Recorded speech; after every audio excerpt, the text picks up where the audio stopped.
Yeah.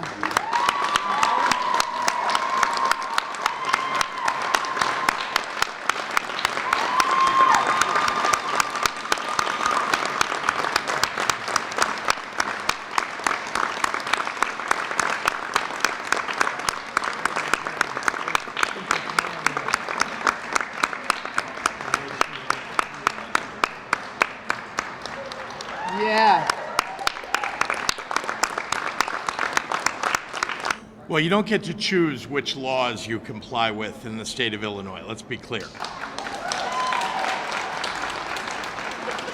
The fact is that, yes, there are, of course, people who are trying to politically grandstand, who want to make a name for themselves by claiming that they will not comply.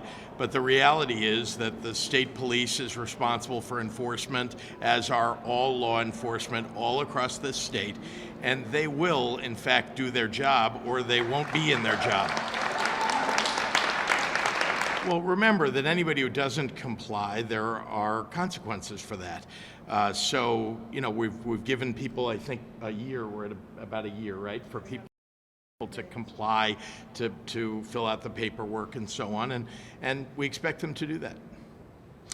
Well, I think I'll let Representative Morgan talk about the effort to talk to the gun dealers across the state and make sure that they're complying and also aware of what the law is. But they are actually, there's a provision, maybe I should ask Representative Morgan to come up and talk about that provision, but they are allowed to ship those goods to other states where it's legal and to sell them. But go ahead. Go ahead, Representative. Hello, State Representative Bob Morgan. That's correct.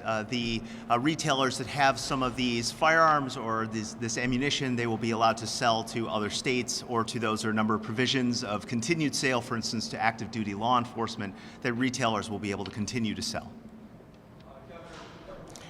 Well, I think frankly, that the Senate President was simply acknowledging what all of the Republicans seem to have been saying, and certainly the NRA and the other groups that were opposed to this, that they're going to try to take this to court. So, my reaction, of course, is this is a constitutional bill. The law here that we now have enacted is constitutional. There was a lot of thought that went into it to make sure that it would be.